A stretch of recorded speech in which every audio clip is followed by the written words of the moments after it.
नमस्कार दोस्तों, स्वागत है आप सभी को हमारे YouTube चैनल में। आपको EPS 95 पेंशन के बारे में जानकारी मिलेगी, वो भी ताजा अपडेट जो अभी अभी 10 मिनट पहले की खबर निकलकर सामने आ रही। सरकार ने दिया बहुत बड़ा तोहफा। आज की विशेष खबर पेंशन EPS पर कैबिनेट बैठक से बड़ा फैसला। तो जी दोस्तों, आप बने रहे हमारी वीडियो में शुरू से अंत तक, आपको स्टेप बाय स्टेप आज की ताजा जानकारी मिलेगी।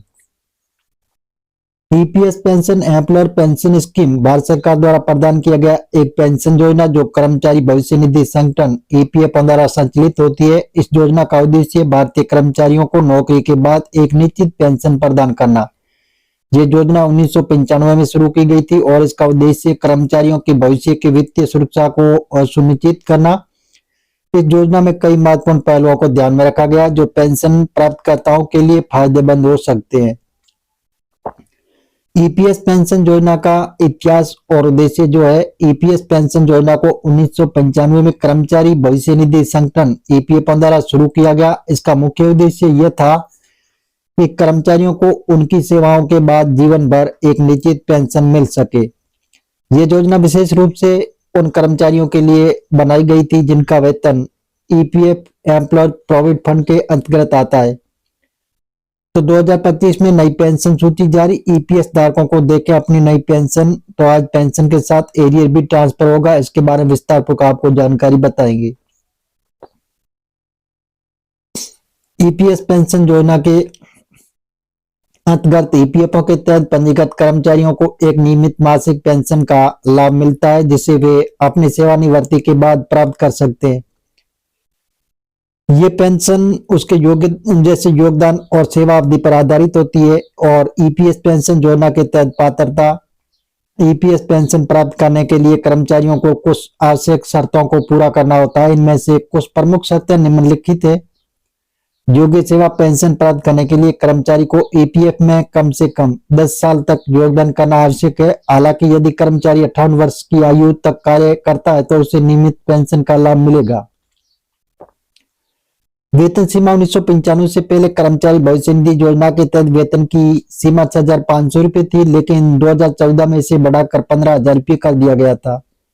इसका मतलब यह है कि जिन कर्मचारियों की मासिक वेतन 15,000 रुपये से अधिक है तो उन्हें EPF के तहत पेंशन का लाभ मिलेगा।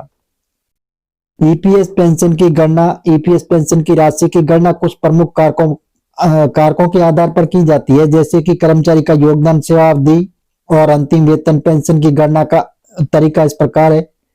पेंशन की राशि औसत वेतन इंटू सेवा अवधि गुणा 1.16 भाग 70। औसत वेतन का मतलब है वेतन जो कर्मचारी ने अपनी सेवा के अंतिम 60 महीनों में प्राप्त किया था। सेवा अवधि का मतलब है अवधि जिसे दौरान कर्मचारी ने EPF में योगदान किया है। 1.16 और 70 इन कारकों का उपयोग पेंशन की गणना करने के लिए किया जाता है। यह ध्यान रखना महत्वपूर्ण है कि पेंशन की राशि सीमित होती है। यह कर्मचारी की सेवा के अंतिम 10 वर्षों के औसत वेतन के आधार पर निर्धारित होती है। EPS पेंशन का लाभ, EPS पेंशन का मुख्य लाभ यह है कि कर्मचारियों को एक निश्चित आय का स्रोत प्रदान करना, खासकर सेवानिवृत्ति के बाद जब उनकी अन्य आमदनी कम हो सकती है। तो ये पेंशन योजना उन्हें आर्थिक सुरक्षा और भविष्य के लिए समर्थन देती है। इसके अलावा अगर किसी कर्मचारी की मृत्यु हो जाती है तो उसके परिवार को पेंशन का लाभ मिलता है। इसमें पति पत्नी बच्चों को और अविभाजित परिवार को पेंशन मिल सकती है, बेशर्त वे योग्य हो। EPS पेंशन की दावेदारी, कर्मचारी को पेंशन का लाभ प्राप्त करने के लिए आवेदन करना होता है। इसके लिए वह EPF कार्यालय में जाकर संपर्क कर सकता है और आवश्यक दस्तावेजों के साथ आवेदन कर सकता है। इस प्रक्रिया में पेंशन भुगतान आदेश PPO जारी किया जाता है जो पेंशन का प्रमाण पत्र होता है।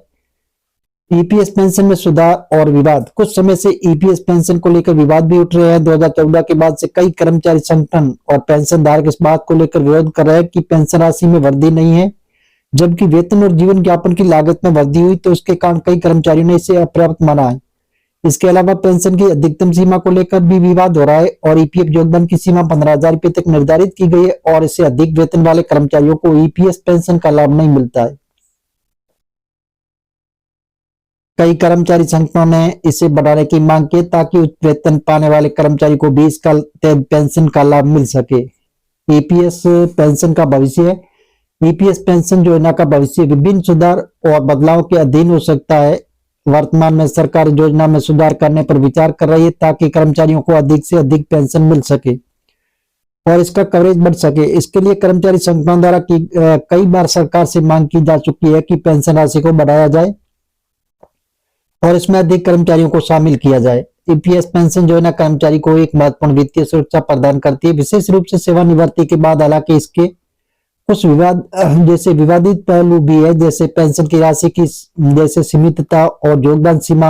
इन समस्याओं के समाधान के लिए सुधार की आवश्यकता, ताकि योजना और भी अधिक कर्मचारियों के लिए फायदेमंद बन सके। तो जी हाँ दोस्तों, इस प्रकार जो ईपीएस 95 के 78 लाख पेंशन लाभार्थियों के लिए आज बड़ी खुशखबरी सरकार देने जा रही है। बहुत बड़ा तोहफा। आने वाले दिनों में पेंशन धारकों की बदलेगी किस्मत। जो आपको मिनिमम पेंशन राशि 1000 रुपये मिल रही है, तो सरकार इनको बढ़ाकर 7500 रुपये करने का विचार विमर्श किया जा रहा है कि जल्दी इनको लागू किया जाएगा। पहले आप अपने अकाउंट से किसी भी इमरजेंसी काम के लिए केवल 50,000 रुपये की राशि निकाल सकते थे, लेकिन सरकार ने अब इसको बढ़ाकर 1 लाख रुपए कर दिया। अब किसी भी इमरजेंसी में अगर अपने अकाउंट से निकासी करना चाहते हैं तो 1 लाख रुपए एक साथ निकाल सकते हैं, वो भी आसान तरीके से। तो जी हाँ दोस्तों, इस प्रकार जो ईपीएस 95 के पेंशन धारक है, जो वंचित लोग हैं, तो वंचित लोगों को भी इस योजना में जोड़ा जाएगा। उनको भी 5000 रुपये प्रत्येक माह पेंशन मिलेगी। तो जी हाँ दोस्तों, इस प्रकार जो ईपीएस 95 के 78 लाख पेंशन लाभार्थियों के लिए बहुत बड़ी खुशखबरी आ रही है कि आपको स्वास्थ्य देखभाल के लिए मुफ्त मेडिकल सुविधाएं सरकार उपलब्ध कराएगी और पेंशन लिमिट जो है 15,000 से बढ़ाकर 21,000 रुपये कर दिया गया है और ब्याज दर को भी बढ़ा दिया गया है। जैसे पहले आपको 8.15% की दर से ब्याज मिलता था, तो अब आपको 8.25% की दर से ब्याज मिलेगा। तो जी हाँ दोस्तों, जैसे मिनिमम पेंशन राशि आपको 1000 रुपये मिल रही है, तो सरकार इसको बढ़ाकर 7500 रुपये करने का बताया जा रहा है कि जल्दी इनको लागू किया जाएगा और वो भी अपने अकाउंट से आसान तरीके से निकालने का आपको आसान तरीका भी मिलेगा, वो आसान तरीके से आप निकाल पाओगे। तो जी हाँ दोस्तों, इस प्रकार जो ईपीएस 95 के 78 लाख पेंशन लाभार्थियों के लिए बहुत बड़ी खुशखबरी आ रही है, सरकार देने जा रही है बहुत बड़ा तोहफा। तो इस प्रकार जो ईपीएस के 78 लाख पेंशन लाभार्थियों के लिए बहुत बड़ी खुशखबरी आ रही है कि सरकार ईपीएस 95 के 78 लाख पेंशन लाभार्थियों के लिए बहुत बड़ी खुशखबरी आ रही है। हम आपको मीडिया आधारित बता रहे हैं, सरकार से अभी हाल फिलहाल ऐसी घोषणा नहीं हुई। आप सरकारी ऑफिशियल वेबसाइट पर जाकर इसकी जानकारी ले सकते हैं और मिलेंगे नई जानकारी के साथ। नई और पहली बार तो चैनल को सब्सक्राइब कर लीजिए ताकि इसी प्रकार की जो नई जानकारी होगी वो सबसे पहले आपको मिलती रहेगी।